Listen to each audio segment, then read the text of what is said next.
आइए जानते हैं आज के प्रमुख अंतर्राष्ट्रीय खबरों को। पहले एक नजर हेडलाइंस पर। दिल्ली एनसीआर में आज मूसलाधार बारिश, आईएमडी का इन राज्यों के लिए रेड अलर्ट जारी। लाइव रिकॉर्डिंग, चाय और अपमान पर फंसी रही बात, एक बार फिर नहीं हो सकी ममता बनर्जी और हड़ताली डॉक्टरों की मुलाकात। गडकरी को चुनाव से पहले मिला था प्रधानमंत्री बनने का ऑफर, कौन था वो विपक्षी नेता। आज 8 कोच के चेयर कार वाली भागलपुर हावड़ा वंदे भारत को पीएम दिखाए हरी झंडी। बारिश की वजह से मेरठ में गिरी 3 मंजिला इमारत, 6 की मौत, मलबे में कई के फंसे होने की आशंका। हिजबुल्लाह ने इजराइल के मिलिट्री बेस को किया तबाह, दागे 1300 ड्रोन और रॉकेट। इजराइल में बड़े प्रदर्शन से दबाव में आए नेतन्याहू, बंधकों की रिहाई के लिए सीज फायर डील करने की डिमांड। गोविंदा की पत्नी दिल पर पत्थर रखकर करती है बर्दाश्त। तुम्बाड़ की कमाई की रफ्तार तेज, पहले दिन के मुकाबले दोगुनी हुई कमाई। और नीरज चोपड़ा डायमंड ट्रॉफी जीतने से चूके 1 सेंटीमीटर से बिगड़ा खेल। मॉनसून अब धीरे धीरे पूर्वी बंगाल की खाड़ी के आसपास के राज्यों के पास सिमटने लगा है, मगर आईएमडी ने बताया है कि शनिवार को हरियाणा में सबसे ज्यादा बारिश हुई। गुरुग्राम के पटौदी में 21 सेंटीमीटर से अधिक बारिश दर्ज की गई। वहीं उत्तराखंड, ओडिशा, बिहार और उत्तर प्रदेश के कुछ भाग और पश्चिम बंगाल के गंगा वाले मैदान में मूसलाधार बारिश दर्ज की गई। दिल्ली एनसीआर में दिन भर धूप छांव का खेल चलता रहा, लेकिन बारिश नहीं हुई। वहीं आईएमडी ने बताया कि पूर्वी बंगाल की खाड़ी में एक डीप डिप्रेशन बना हुआ है और मानसून का ट्रफ पश्चिमी घाट से होकर के गुजर रहा है। पश्चिमी घाट से लेकर राज्य में हल्की फुल्की बारिश की संभावना जताई जा रही है। मौसम विभाग ने बताया कि बिहार, पूर्वी मध्य प्रदेश, छत्तीसगढ़, उड़ीसा, झारखंड, पश्चिम बंगाल, मणिपुर, त्रिपुरा और नागालैंड को छोड़ दे तो देश के अधिकतर हिस्सों में मानसून की एक्टिविटी लगभग ना के बराबर हो गई है। शनिवार को पश्चिम बंगाल की मुख्यमंत्री ममता बनर्जी और विरोध प्रदर्शन कर रहे जूनियर डॉक्टरों के बीच एक बार फिर से मीटिंग नहीं हो सकी।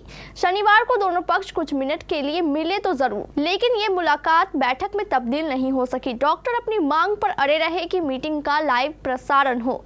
इस हफ्ते यह दूसरी बार था कि मीटिंग नहीं हो सकी, क्योंकि ममता बनर्जी ने लाइव स्ट्रीमिंग पर अपनी असमर्थता जताई थी। प्रदर्शनकारी डॉक्टरों के साथ बातचीत में हो रही देरी से नाराज ममता बनर्जी ने बारिश में उनके घर के बाहर खड़े डॉक्टरों से कहा, आज आपने कहा कि आप मुझसे मिलना चाहते हैं, मैंने सहमति दी और मैं इंतजार कर रही हूं। कृपया मेरा इस तरह से अपमान ना करें। इससे पहले मैंने 2 घंटे तक आपका इंतजार किया था, लेकिन आप नहीं आए। मुख्यमंत्री ने डॉक्टरों से कहा कि अगर वे मिलने के लिए तैयार नहीं है तो कम से कम घर के अंदर आकर चाय पी ले।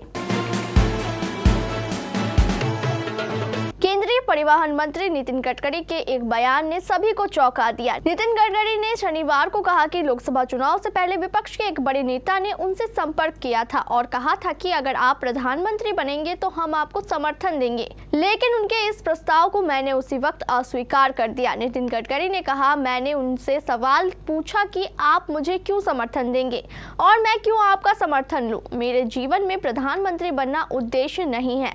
मैं अपने विचारों और कन्विक्शन पर पक्का हूं। मुझे लगता है कि कन्विक्शन ही हमारे भारतीय लोकतंत्र की सबसे बड़ी ताकत है, फिर चाहे वो पत्रकारिता हो या फिर ब्यूरोक्रेसी। लोकतंत्र को मजबूत करने के लिए कन्विक्शन एक अहम किरदार निभाता है। भागलपुर हावड़ा वंदे भारत ट्रेन का उद्घाटन आज 15 सितंबर को होगा। इस 8 कोच वाली चेयर कार ट्रेन को प्रधानमंत्री नरेंद्र मोदी सुबह 11:02 पर ऑनलाइन हरी झंडी दिखाएंगे। इस मौके पर भागलपुर रेलवे स्टेशन पर सभी तैयारियां पूरी हो चुकी है। उद्घाटन समारोह में केंद्रीय रेल राज्य मंत्री नवनीत सिंह बिट्टू, स्थानीय सांसद, विधायक और अन्य प्रमुख व्यक्ति मौजूद रहे। जानकारी के लिए बता दें कि पीएम मोदी ने 11:05 से 11:20 तक वीडियो कॉन्फ्रेंसिंग के जरिए समारोह को संबोधित किया। स्टेशन के प्लेटफॉर्म 6 पर इसके लिए एक बड़ी एलईडी स्क्रीन भी लगाई गई है। इससे पहले 9:30 बजे से 10:30 बजे तक विभिन्न स्कूलों के 100 बच्चों ने सांस्कृतिक कार्यक्रम प्रस्तुत किए। साथ ही इस ट्रेन को हावड़ा के पायलट SR तिर्की और भागलपुर के ट्रेन मैनेजर संतोष कुमार द्वारा संचालित किया गया। उत्तर प्रदेश के मेरठ थाना लोहिया नगर इलाके के मोहल्ला जाकिर कॉलोनी में शनिवार शाम बरसात के चलते एक 3 मंजिला इमारत ढह गई, जिसमें परिवार के लगभग 15 लोग दब गए। आज रविवार सुबह 3 बजे तक लगभग 10 घंटों के रेस्क्यू ऑपरेशन में 11 लोगों को मलबे से बाहर निकाला गया तथा अस्पताल पहुंचाया गया, जिसमें जिलाधिकारी के अनुसार 6 लोगों की मौत हो चुकी है। 4 लोगों की अभी भी मलबे में दबे होने की आशंका है। शनिवार शाम लगभग 5 बजे ये 3 मंजिला इमारत इतना तेजी से भरभरा कर ढह गई कि घर में मौजूद लोगों को निकलने का मौका नहीं मिला। सूचना इलाके में आग की तरह फैली और देखते ही देखते हजारों की भीड़ घटनास्थल पर पहुंचने लगी, लेकिन एक के ऊपर एक 3 भारी लैंडर की परतों के सामने हजारों की भीड़ भी बेबस बनकर रह गई और मलबे में दबे लोगों को निकालने में नाकामयाब रही। हिजबुल्लाह ने उत्तरी इजराइल के एयर डिफेंस बेस को निशाना बनाया। ईरान समर्थित लेबनानी आतंकी ग्रुप ने शनिवार 14 सितंबर को 1307 ड्रोन्स और रॉकेट के साथ हमला किया। हिजबुल्लाह ने मात्र 12 घंटों के भीतर इजरायली सैन्य ठिकानों पर 2 हमले किए हैं।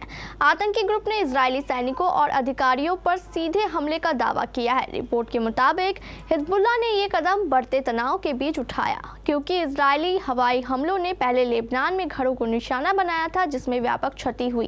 टेररिस्ट ग्रुप ने दावा किया है कि सभी ड्रोन इजरायली टारगेट पर गिरे, जबकि इजरायली सेना ने कहा कि आयरन डोम के जरिए ज्यादातर हमलों को हवा में ही खत्म कर दिया गया। इजराइल में हमास के साथ सीजफायर से जुड़ी डील करने को लेकर प्रधानमंत्री का दबाव बढ़ता जा रहा है। शनिवार को इजराइल में फिर एक बड़ा प्रदर्शन किया गया। अपहरित इजरायली सैनिक की मां ने शनिवार शाम प्रदर्शन में नेतन्याहू को संबोधित करते हुए अपने बेटे की एक ऑडियो क्लिप चलाई। देश भर में कई जगहों पर प्रदर्शन हुए, जिसमें सैकड़ों हजारों लोग शामिल हुए। प्रदर्शन सरकार के खिलाफ और जल्द से जल्द सीजफायर डील करने को लेकर था। 7 अक्टूबर के हमले वाले 3 नाहल ओज सैन्य अड्डे से मटन एग्रेस्ट का अपहरण किया गया था। 30 सेकेंड लंबी ऑडियो क्लिप उसके जीने का पहला संकेत था। बंधकों और लापता परिवार फोरम ने हाल में ही इस रिकॉर्डिंग को खोजा है। एग्रेस्ट ने बातचीत के लिए ऐसी शब्दावली का इस्तेमाल किया है जो संभवतः हमास की ओर से तय की गई थी। ऑडियो क्लिप में उसने खुद और अपने एक साथी को कैदी बताया। बॉलीवुड एक्टर गोविंदा को 80 और 90 के दशक के दौरान टॉप एक्टर्स में से एक माना जाता था। हालांकि उनके करियर की गति धीरे धीरे कम होने लगी और उनकी फिल्में दर्शकों का दिल जीतने में विफल रही। एक्टर ने अपने शुरुआती दिनों में हिंदी फिल्म इंडस्ट्री में जबरदस्त स्टारडम को एंजॉय किया, जिसने महिलाओं का बहुत ध्यान अपनी ओर खींचा। गोविंदा ने 1987 में अपनी गर्लफ्रेंड सुनीता आहूजा से शादी की, जो अब उनकी पत्नी है। गोविंदा की पत्नी सुनीता आहूजा ने हाल ही में खुलासा किया है कि क्या उनके पति की औरतें फैन हैं। हाल ही में एक मीडिया रिपोर्ट से बातचीत में गोविंदा की पत्नी सुनीता आहूजा ने अपने पति पर महिलाओं के ध्यान के बारे में खुलकर बात की और खुलासा किया कि क्या इससे उन पर असर पड़ा। इसका जवाब देते हुए सुनीता ने बताया कि एक एक्टर की पत्नी होने के लिए बहुत सुरक्षा की जरूरत होती है और पत्थर का दिल होना जरूरी है। बॉक्स ऑफिस पर दोबारा रिलीज हुई Soham Shah starrer horror film Tumbbad का तूफान पहले दिन के मुकाबले दूसरे दिन बॉक्स ऑफिस पर ज्यादा देखने को मिला। एक तरफ जहां नई फिल्म करीना कपूर की बकिंघम मर्डर्स को तुम्बाड़ ने टक्कर दी, तो वहीं दूसरे दिन भी कमाई का आंकड़ा दिलचस्प रहा, जबकि फिल्म दूसरी बार भी बजट का कलेक्शन हासिल करने से कुछ ही दूर पर है। लेकिन रिकॉर्ड तोड़ कमाई ने फैंस को हैरान कर दिया है। खबरों की माने तो राही अनिल भरवे द्वारा निर्देशित सुपर नेचुरल ड्रामा तुम्बाड़ की कमाई में दूसरे दिन 45% का उछाल देखने को मिला। कहा जा रहा है कि शनिवार को फिल्म ने 2.20 करोड़ का कलेक्शन हासिल किया, जबकि पहले दिन यह आंकड़ा 1.65 करोड़ रुपए था। इसके बाद 2 दिनों तुम्बाड़ का कलेक्शन 3.85 करोड़ रुपए तक पहुंच गया है। वहीं उम्मीद है कि पहले हफ्ते में फिल्म 5 करोड़ का बजट हासिल कर लेगी। भारत के star javelin thrower Neeraj Chopra diamond league final में दूसरे स्थान पर रहे और वो डायमंड ट्रॉफी जीतने से चूक गए। 14 सितंबर शनिवार को हुए फाइनल मुकाबले में नीरज ने अपने तीसरे प्रयास में 87.86 दूर जैवलिन फेंका, जो उनका इस मुकाबले में बेस्ट प्रदर्शन रहा। ग्रेनाडा के Anderson Peters Diamond League champion बनने में कामयाब रहे। पीटर्स ने पहले प्रयास में 87.87 मीटर का थ्रो किया था, यानी नीरज ग्रेनाडा के पीटर्स में महज 1 सेंटीमीटर पीछे रह गए। नीरज 2022 में डायमंड लीग जीत चुके हैं।